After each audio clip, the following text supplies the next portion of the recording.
సినిమాలు కూడా ఎలక్షన్స్ వచ్చినట్టు 5 సంవత్సరాలకు ఒకసారి వస్తున్నాయి. అసలు నాకు పాలిటిక్స్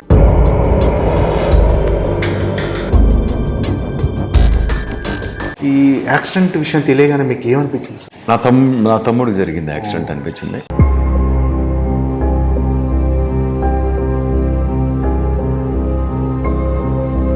రీసెంట్గా ప్రీ రిలీజ్ వేడుకలో పవన్ కళ్యాణ్ గారి స్పీచ్ బాగా హాట్ టాపిక్గా మారింది సార్. సో ఆయన వాయిస్ ఆయన ఎక్స్ప్రెస్ చేశారు. దాన్ని విన్న ప్రభుత్వం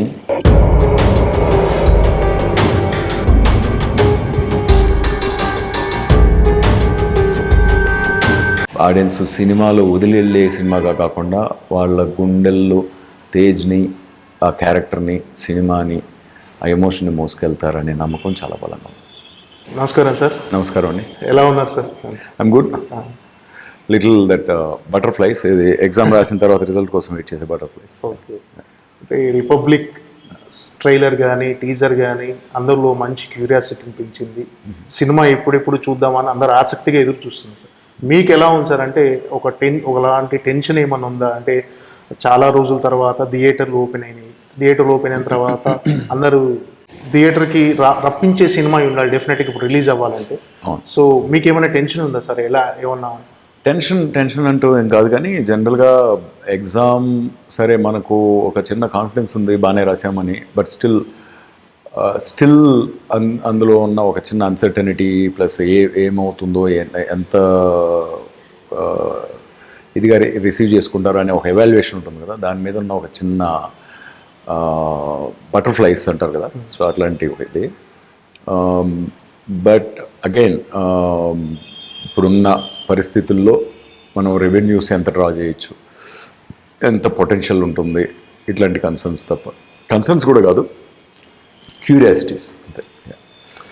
రీసెంట్గా ప్రీ రిలీజ్ వేడుకలో పవన్ కళ్యాణ్ గారి స్పీచ్ బాగా హాట్ టాపిక్గా మారింది సార్. మీకు ఎలా అనిపించింది ఆ స్పీచ్, పవన్ కళ్యాణ్ గారి స్పీచ్ కానీ దాని గురించి? ఆయన చాలా హానెస్ట్గా ఇండస్ట్రీకి ఉన్న ఒక ప్రాబ్లమ్ని, ప్రైసింగ్ దగ్గర కానీ, మేబీ మెయిన్లీ ప్రైసింగ్ బేసిక్గా, సో ఆయనకున్న డిస్టర్బెన్స్ని ఆయన ఎక్స్ప్రెస్ చేశారు. అండ్ బీయింగ్ సినిమా పేరే రిపబ్లిక్, సో అండ్ మనది democracy, so everybody has their voice and they should express their voice. So ఆయన వాయిస్ ఆయన ఎక్స్ప్రెస్ చేశారు. అండ్ దాన్ని విన్న ప్రభుత్వం వాళ్ళ వ్యూ పాయింట్లో వాళ్ళకు ఒక అప్రోచ్ ఉంది. So it's just a debate and discussion నా ఉద్దేశంలో. Beyond that, movie is a movie, and movie intent is not to criticize anybody, and it is to make every one of us collectively responsible towards a system called democracy. Yes. దర్శకుడిగా career పరంగా మీ ప్రస్థానం చూసుకుంటే వెన్నెల నుంచి మీ సినిమాలు కూడా elections వచ్చినట్టు 5 సంవత్సరాలకు ఒకసారి వస్తున్నాయి. 5 సంవత్సరాల గ్యాప్లో ఎలక్షన్స్కి వచ్చినట్టుగా మీ సినిమాలు, అది కూడా పర్టికులర్గా పొలిటికల్ బ్యాక్డ్రాప్లోనే మీరు చేసిన సినిమాలు ఎక్కువ ఉంటున్నాయి. ఏం సార్ పర్టికులర్ రీజన్ ఏమైనా ఉందా? అంటే అంత ఒక 5 సంవత్సరాల గ్యాప్ తీసుకుంటానికి కానీ పొలిటికల్ డ్రామాల మీద మీరు స్పెషల్ ఇంట్రెస్ట్ లేదు. అసలు నాకు పాలిటిక్స్కి ఏమాత్రం సంబంధం లేదు. ఏంటంటే నేను 7th గ్రేడ్లోనే ఆంధ్రాను వదిలేసి చెన్నైకి వెళ్ళిపోయాను. ఆ తర్వాత అమెరికాలో పెరిగాను, డైరెక్ట్గా హైదరాబాద్కి వచ్చి సినిమాలు చేసుకుంటున్నాను. నాకు పాలిటిక్స్తో ఎటువంటి డైరెక్ట్ కనెక్షన్ కానీ డైరెక్ట్ ఇంటరాక్షన్ కానీ లేదు. బట్ అవి పాలిటిక్స్ లాగా కనిపించడానికి కూడా వేరే కారణం ఉంది. ఏంటంటే ప్రతి కథలోనూ కథాంశం చుట్టూ ఉన్న పరిస్థితులను హానెస్ట్గా రిఫ్లెక్ట్ చేయదలుచుకుంటాను. ఇట్స్ ఎండ్ ఆఫ్ ద ప్రతి కథ కూడా నా క్యారెక్టర్ జర్నీ, ఆ క్యారెక్టర్ యొక్క మైండ్ సెట్, ఆ మైండ్ సెట్కు చుట్టూ ఉన్న పరిస్థితులను ఎలా ఎదుర్కొంటున్నాడు అన్నది తప్ప దాన్ని రియలిస్టిక్గా అన్బయాస్డ్గా రిఫ్లెక్ట్ చేస్తూ వచ్చాను. ఈవెన్ రిపబ్లిక్ కూడా అంతే. నేను యాక్చువల్గా ఫాలో అవుతుంది ఏంటంటే ప్రతి కథ కూడా మన హ్యూమన్ ఎమోషన్స్ని ఆర్ హ్యూమన్ కండిషన్లో ఉన్న ఒక ఇంట్రెస్టింగ్ టాపిక్ గురించి డిస్కస్ చేయాలని చూస్ చేసుకుంటాను. అంటే వెన్నెలా తీసుకున్నా కూడా మీరు ఒక అమ్మాయి జెన్యూన్గా ఒక అబ్బాయితో లవ్లో పడినప్పుడు జెన్యూన్గా ఆ లవ్లో నుంచి బ్రేకప్ అయ్యే అధికారం హక్కు కూడా అమ్మాయికి ఉంది. ఎందుకంటే లవ్లో పడినవాడు తను ఊహించిన వ్యక్తిగా మారకుండా వేరే వ్యక్తిగా మారుతున్నప్పుడు కాలేజ్ లైఫ్లో తను వదిలేసి వెళ్ళిపోయినప్పుడు ఆ అబ్బాయి తన మీద ఓనర్షిప్ ప్రదర్శిస్తూ వచ్చినప్పుడు జరిగే కాన్ఫ్లిక్ట్ అది బేసిక్. సో అది అంత ఎఫెక్టివ్గా చేశానో లేదో నాకు ఇప్పుడు డౌట్. ఎందుకంటే వెన్నెల సినిమా వచ్చేటప్పటికి కేవలం కామెడీ గురించి మాట్లాడతాం కానీ కథాంశం అంత హైలైట్ అవ్వాలి. మేబీ నేను అమెచ్యూరిష్గా చేశాను అది. దాని నుంచి ప్రస్థానం నాకు ఇంకా ఎన్నో లవ్ స్టోరీలు లేకపోతే కామెడీ సినిమాలు చేసే అవకాశాలు వచ్చినా కూడా ఇంకా కొంచెం డీప్ ఇంపాక్ట్ ఇచ్చే డైరెక్టర్గా ఎదగాలనే ఉద్దేశంతోనే ప్రస్థానం పికప్ చేయడం జరిగింది. అండ్ అగైన్ ప్రస్థానం అనేది ఒక బాగా క్యారెక్టర్ ఉన్న మనిషి, ఒక మంచి మనిషి, సాయి కుమార్ క్యారెక్టర్ అదే. ఒక్కసారి ఒక గ్రహణం జరిగినట్లు ఒక్క తప్పు చేస్తే దాని యొక్క పర్యవసానాలు ఎలా ఉంటుంది, అదే హ్యూమన్ కండిషన్, మన కాన్సిక్వెన్సెస్ ఎలా ఉంటాయి అనేది ఆ కర్మ అంటారు కదా. సో ఆ టాపిక్ మీద తీసింది. కేవలం దాన్ని ఒక పొలిటికల్ ఫ్యామిలీగా ఎంచుకోవడం వల్ల అది పొలిటికల్ ఫిల్మ్ అని కొంతమంది చూశారు దాన్ని ఆ యాంగిల్లో. నా ఉద్దేశంలో ప్రస్థానం అనేది పొలిటికల్ సినిమా అనడం కన్నా కూడా ఒక human drama, basic family drama basically. So next ఆటోనగర్ సూర్యకి వచ్చేటప్పటికి అందులో పాలిటిక్స్ ఏమీ ఉండవు కానీ ఒక క్లోజ్డ్ కాంపౌండ్లో జరిగే డైనమిక్స్ ఉంటాయి. సో ఆటోనగర్ అనే ఒక అంబియన్స్లో ఒక కోర్ మనిషి తన వాల్యూని, తన విలువను నమ్ముకొని ఎదగాలనుకున్న మనిషికి ఎటువంటి వెసులుబాట్లు ఎదురు క్రియేట్ చేస్తుంది. అంటే ఏదైనా ఒక సిస్టమ్ అన్నప్పుడు సమానంగా ఎదిగే అవకాశం ఉన్నదే దాన్ని ఒక వ్యవస్థ అంటాం. ప్రతి మనిషి వాడి టాలెంట్ తగినట్టు ఎదగడం, అది డిస్కషన్ టాపిక్ ఆటోనమీ.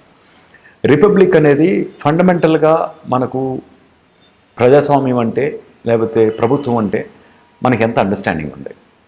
ఈవెన్ నేను కామన్ ఓటర్ గురించి మాట్లాడలేదు, ఈవెన్ ఎడ్యుకేట్ అయిన వాళ్ళ గురించి కూడా మాట్లాడుతున్నాను, నా గురించి మాట్లాడుతున్నాను, నాకే తెలియదు. సో ఆ విషయం తెలుసుకోవాలనిపించింది.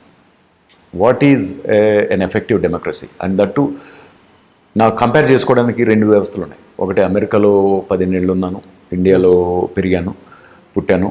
సో ఇవి రెండు ఒక ఇంట్రెస్టింగ్ కాంట్రాస్ట్ చేసుకోగలిగే అవకాశం ఉంది కాబట్టి నేను ఒక స్ట్రాంగ్ వ్యూ పాయింట్ని ఎక్స్ప్రెస్ చేయగలను నేను నేర్చుకున్న విషయాలను బట్టి వీటి గురించి. సో అది ఒక న్యూట్రల్ క్యారెక్టర్ ద్వారా ఎక్స్ప్రెస్ చేయాలనిపించింది. ఆ న్యూట్రల్ క్యారెక్టర్ అంటే సివిల్ సర్వెంట్స్ అందరూ కూడా ఏంటంటే దేశానికి ఏదో సేవ చేయాలనే ఉద్దేశంతోనే ఐఏఎస్లు ఐపీఎస్లు ఇవన్నీ రాస్తారు. ఇది చేస్తే ఇంత డబ్బులు వస్తుందని చాలా తక్కువ మంది ఉంటారు, బట్ ఒక సామాజిక ఆవేశంతో రాస్తారు. సో అటువంటి వాళ్ళు ఎలా ఉన్న పరిస్థితుల్లోనూ ఈ ప్రజాస్వామ్యంలో ఎలా నలుగుతున్నారు అంటే మై టాపిక్ ఈజ్ ఆల్ మంచిగా బతకాలనుకునేవాడికి మంచిగా బతికే అవకాశం లేని ఒక వ్యవస్థను మనం నిర్మించుకొని బతుకుతున్నాం, దాన్ని అంగీకరించి బతుకుతున్నాం అనే ఒక డిస్టర్బెన్స్ నుంచి రిపబ్లిక్ అనే సినిమా పుట్టింది. ఓకే, అంటే రిపబ్లిక్ సినిమా ప్రతి సినిమా కంటే ప్రతి సినిమా కథకు సమాజం నుంచి ఇన్స్పైర్, సమాజం కాదు మనిషి. నా స్టడీ మెటీరియల్ హ్యూమన్ నేచర్, అంటే ఆ human nature connected to the circumstances కాబట్టి అవి రిఫ్లెక్ట్ అవుతుంటాయి. అంటే ఫర్ ఎగ్జాంపుల్ నాకు ఎకనామిక్ టాపిక్స్ గురించి మాట్లాడడం ఉంది. నెక్స్ట్ అది చూస్ చేసినప్పుడు అందులో పాలిటిక్స్ ఏమి ఉండవు, అందులో ఎక్కువ బిజినెస్ అంబియన్స్ ఉంటుంది, బిజినెస్ డైనమిక్స్ ఉంటాయి. అండ్ ఒక స్ట్రాంగ్ లవ్ స్టోరీ చెప్పాలని ఉంది. ఆ లవ్ స్టోరీలో లవ్ అనే ఒక బేసిక్ ఫీలింగ్ని నా మైండ్ సెట్కి తగినట్టు డీప్గా అర్థం చేసుకునే తీస్తాను అది బేసిక్గా. సో బట్ ఓన్లీ క్యారెక్టర్స్ ఏంటంటే ఇప్పుడున్న కంటెంపరీ పరిస్థితుల్ని, contemporary socio economic cultural political సిచ్యువేషన్స్ని కండిషన్స్ని రిఫ్లెక్ట్ చేయాలి కథ అయినా క్యారెక్టర్ అయినా. అది స్ట్రాంగ్గా వెంటాడుతుంటున్నాను. సో ఎగ్జాంపుల్ ప్రస్థానం అనేది పొలిటికల్ సినిమానే కాదు నా దృష్టిలో, it's a family drama. Political family అవడం వల్ల పాలిటిక్స్ అన్న కలర్ వచ్చింది. So probably and Autonagar Surya is definitely not a political film, but it's again basic common human condition మీద తీసిన సినిమా.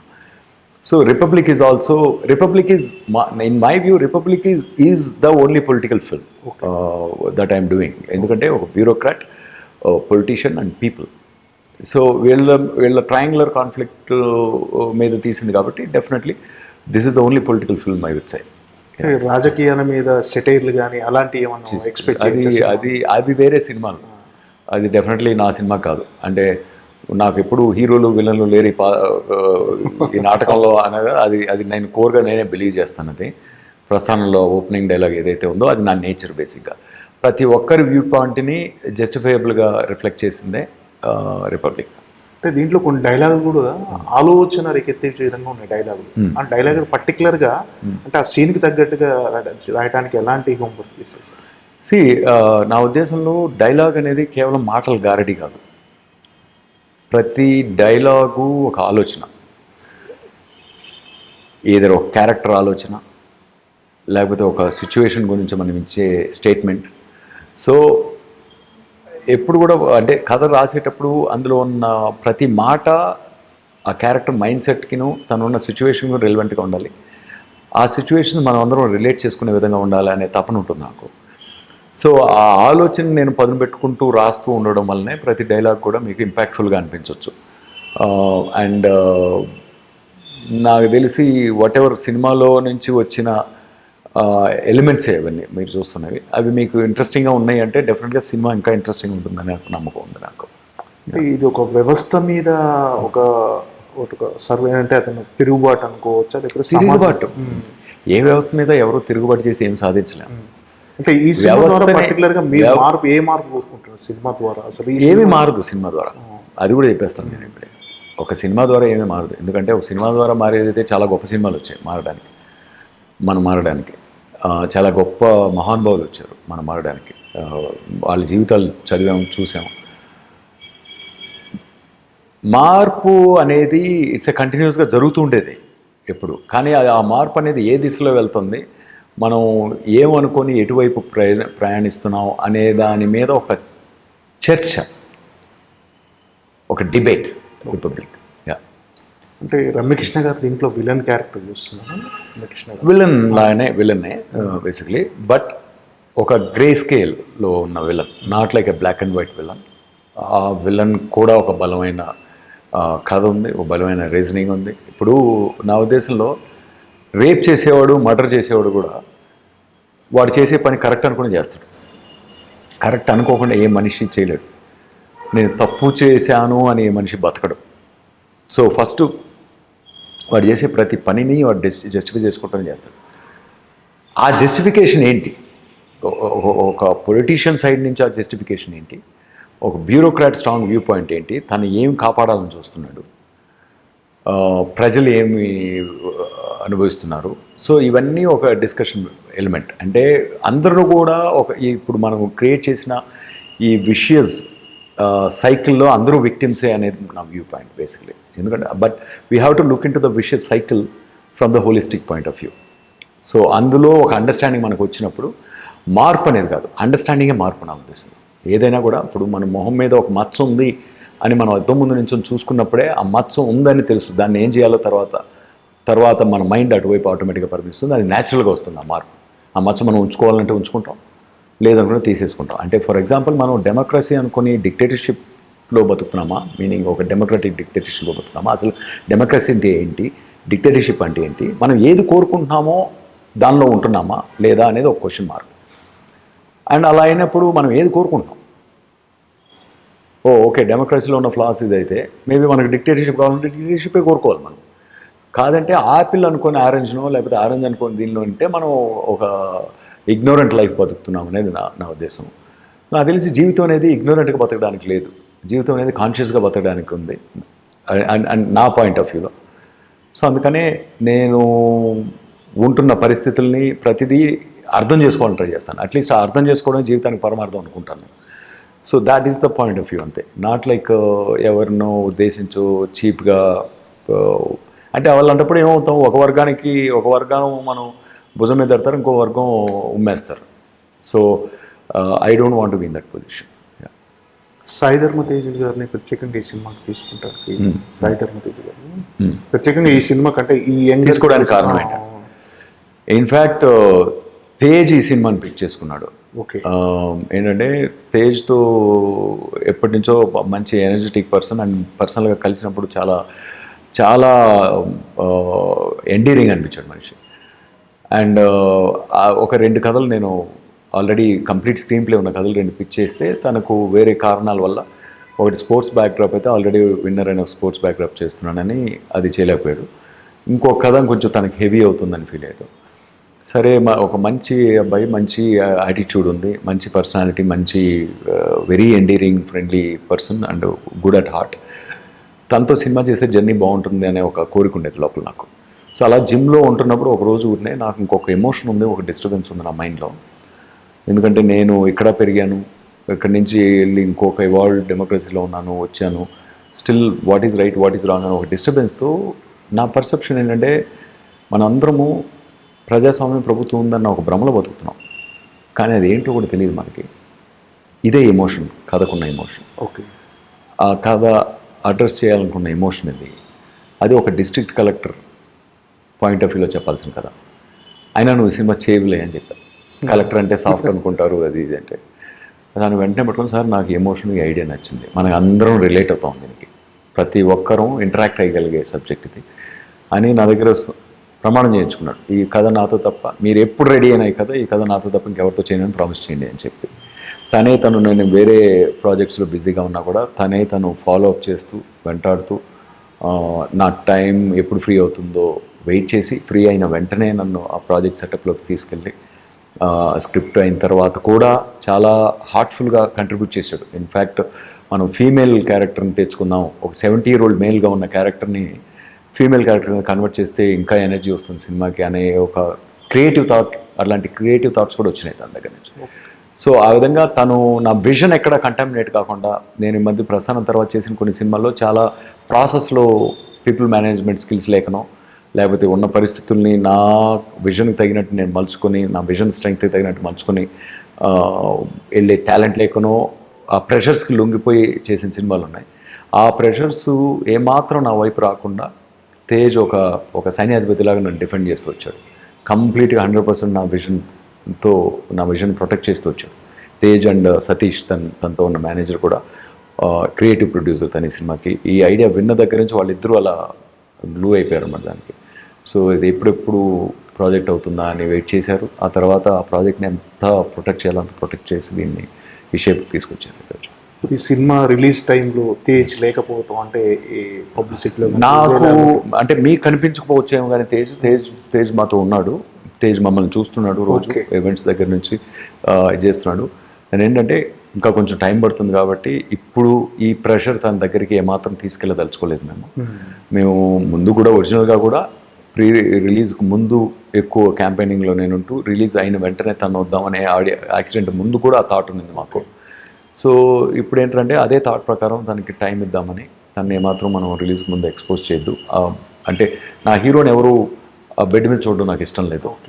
అతను కూర్చున్నా మాట్లాడుతున్నాడు, కొంచెం ఇప్పుడు ఫుడ్ నవ్వుతున్నాడు, ఇవన్నీ చేస్తున్నాడు, ఎవాల్వ్ కరెక్ట్గా పర్ఫెక్ట్గా బయటకు వస్తాడు తను, ఎటువంటి ఇవి లేకుండా. కాదంటే అది టైం బట్టే ప్రాసెస్. ఎందుకంటే మా అదృష్టం కొద్దీ, తన అదృష్టం, మా అందరి అదృష్టం, మనందరి అదృష్టం కొద్దీ అది త్రుటిలో తప్పి తను పరిపూర్ణంగా కోలుకునే స్టేజ్లో ఉన్నాడు. We have to give him time and we should respect his privacy. తేజ్తో అంటే ఈ సినిమా టైంలో మంచి బాండింగ్ ఏర్పడవచ్చు మీ ఇద్దరికి, డెఫినెట్గా మంచి అనుభవం. ఈ యాక్సిడెంట్ విషయం తెలియగానే మీకు ఏమనిపించింది సడన్గా? నా తమ్ముడికి జరిగింది యాక్సిడెంట్ అనిపించింది. ఎందుకంటే తేజ్లో నేను ఆ తమ్ముడిని చూసుకున్నాను. నాకు అన్నదమ్ములు లేరు, కానీ ఈ జర్నీలో by soul our souls were so bonded that we literally became, ఈ జర్నీ ఇక్కడితో ఆగిపోయేది కాదు, జీవితాంతం మనం అన్నదమ్ములు అనే ఫీలింగ్లో ఉండండి. అండ్ ఇన్ఫ్యాక్ట్ వినాయక చవితి రోజున ఇంట్లో పండుగ భోజనం చేద్దురా అని నేను కాల్ చేశాను. అవునా సార్, ఈరోజు ట్రాఫిక్ కూడా కొంచెం తక్కువ ఉంటుంది, అయితే నేను బైక్ తీసుకున్నప్పటి నుంచి అలా రైడ్కి కూడా వెళ్ళలేదు, నేను రైడ్లో వస్తాను అని బయలుదేరినప్పుడు జరిగిన యాక్సిడెంట్. మేము అక్కడ ఫుడ్ అంతా రెడీ పెట్టుకొని టేబుల్ మీద పెట్టుకొని కూర్చున్నాం, పూర్ణాలు విర్ణాలు అన్నీ పెట్టుకొని. That is even more hurtful to run to the hospital. Just ఒక వారం రోజులైతే చాలా డిస్టర్బింగ్గా ఉంది. అంటే మీ కెరీర్లో ఫస్ట్ సినిమా ఎన్నెలేమో కామెడీ అండ్ లవ్ ఎంటర్టైన్మెంట్గా చేశారు సార్, తర్వాత అన్ని సీరియస్ సినిమాల వైపు ఎందుకు వెళ్ళారు సార్? అంటే నాకు కథ సీరియస్గా వస్తుందా, లేకపోతే కామెడీగా వస్తుందా, లేకపోతే హారర్గా వస్తుందా అనేది పాయింట్ కాదు. బేసిక్లీ ఆ కథలో ఉన్న కాన్ఫ్లిక్టు ఏ విధంగా ఇవాల్వ్ అవుతుంది, అది ఏ కలరు ఏ టోన్లో వెళ్తుంది అనే దాన్ని బట్టే దాని షేప్ ఉంటుంది నాకు.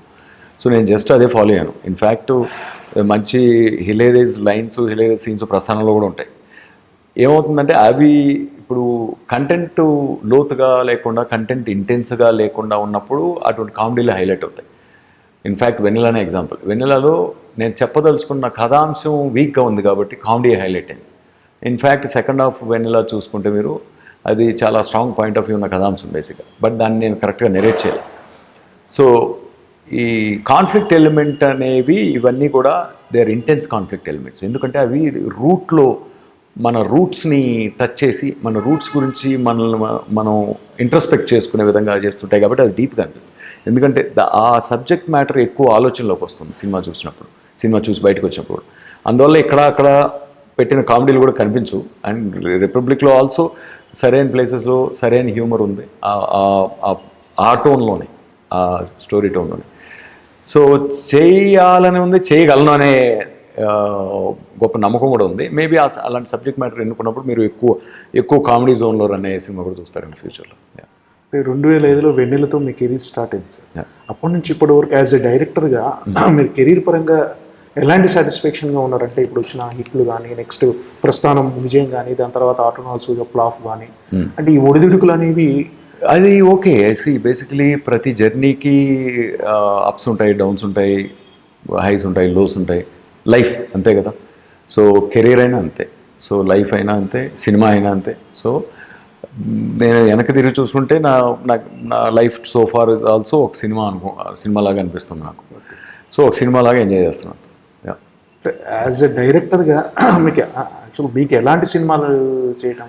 నాకు అగైన్ నేను తీసి వెనక్కి తిరిగి చూసుకునే సినిమాలన్నిట్లోనూ నేను ఇంకా బెటర్గా చేయగలిగిన అంశాలు ఏమున్నాయి అనేవి కనిపిస్తాయి. కానీ ఇన్ఫ్యాక్ట్ ప్రస్థానం ఇప్పుడు చూస్తున్నప్పుడు కూడా నాకు దాదాపు ఒక 30-40% ఆఫ్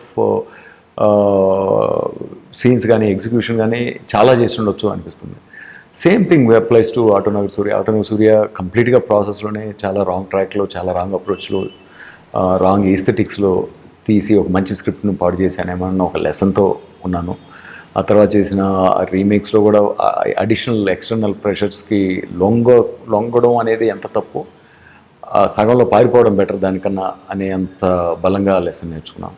సో రిపబ్లిక్ విషయానికి వచ్చేటప్పటికి కథాంశం అంతా ఇది ఉన్నా కూడా ఇంకా ఏదో చేసి ఉండొచ్చు అనేది ఎప్పటికీ ఉంటుంది. So like everybody says, like some people say like movies are never made, they are abandoned అన్నట్లు. సో డెఫినెట్లీ ఆ లెర్నింగ్ ఎక్స్పీరియన్సెస్ ఎప్పుడు ఉంటాయి వెనక్కి తిరిగి చూసుకుంటే ప్రతి సినిమాకి. So that way next cinema కూడా ఇప్పటివరకు నేర్చుకున్నది కాకుండా కొత్తగా ఏమైనా నేర్చుకుని చేయాలనే తాపత్రయం.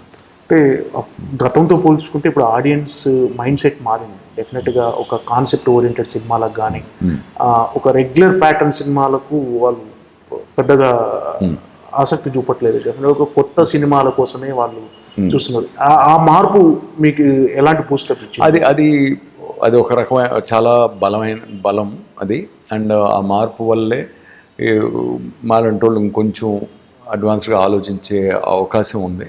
అంటే కొత్తగా, అడ్వాన్స్డ్గా అని కూడా కాదు, కొత్తగా.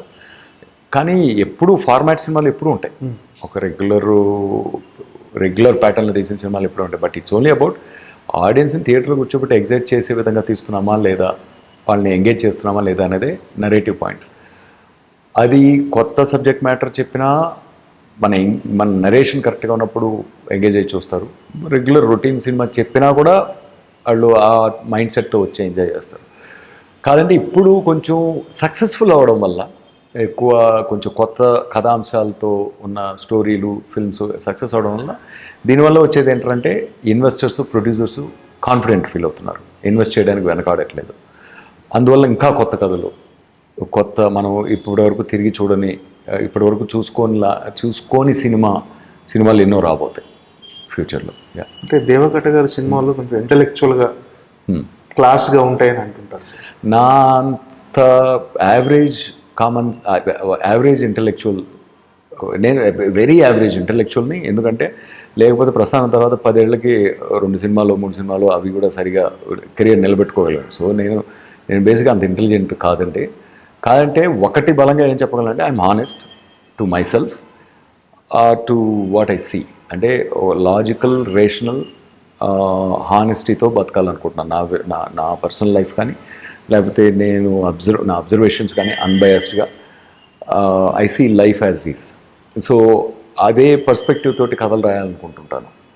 అది ప్రాబబ్లీ దాన్ని మీరు ఇంటెలిజెన్స్ అని మీరు ఏమన్నా అపోహపడుతున్నారేమో అనుకుంటున్నాను. అంటే ఈ మధ్యలో సినిమా గ్యాప్ కానీ ఫెయిల్యూర్స్ కానీ మీ ఆలోచన దృక్పథాన్ని ఎప్పుడైనా మార్చిందా? అంటే మొదట్లో వచ్చిన ఆలోచన ఏ సినిమాలోనూ మారలేదు. ప్రతి సినిమాను ఒక స్ట్రాంగ్ విజన్తోనే స్టార్ట్ చేశాను.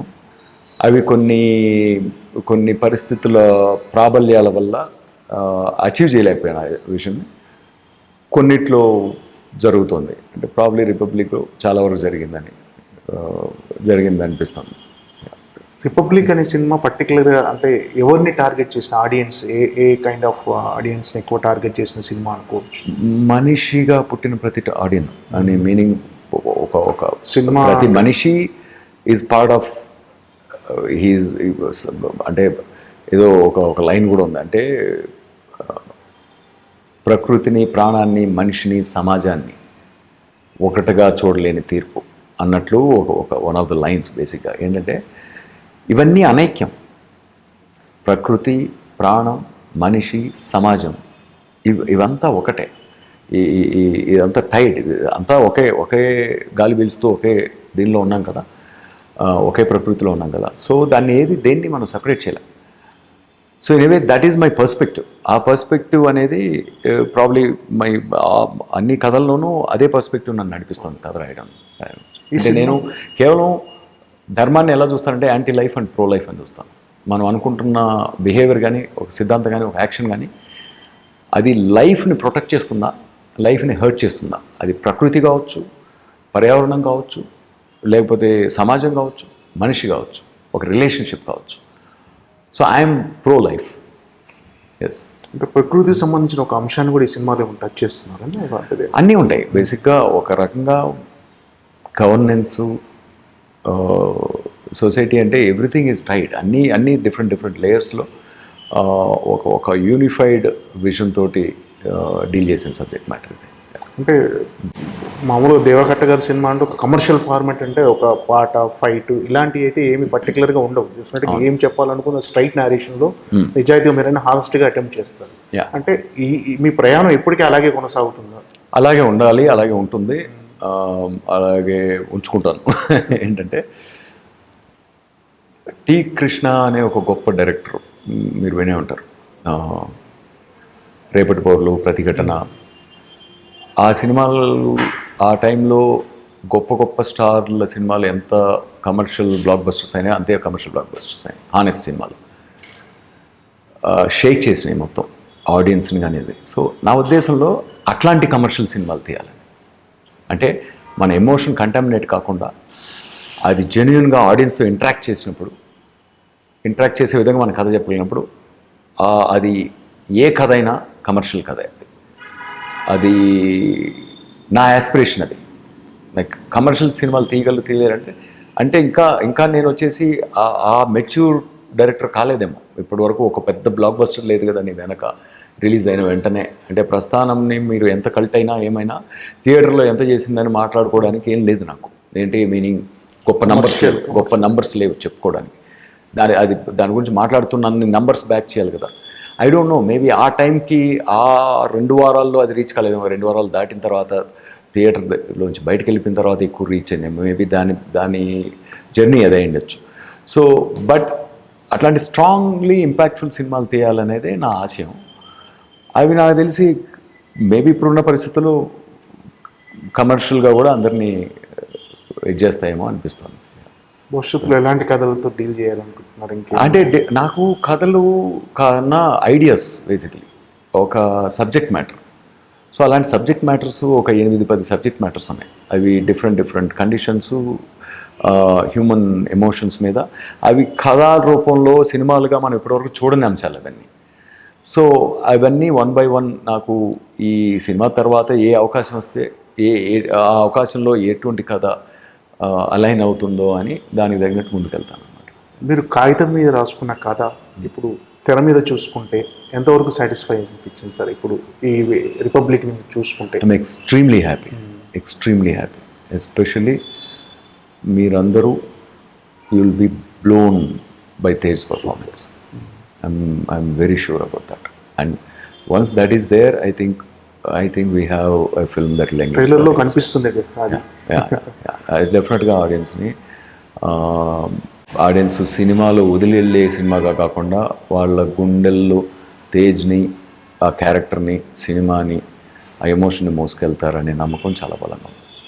Okay sir, all the best. Thank you so much. Republic cinema ఘన విజయం సాధించి Thank మీ you. కెరీర్లో ఒక మరపురాని మధురమైన సినిమాగా మిగలాలని ఆశిస్తున్నాను. Thank you so much. Thank you అండి.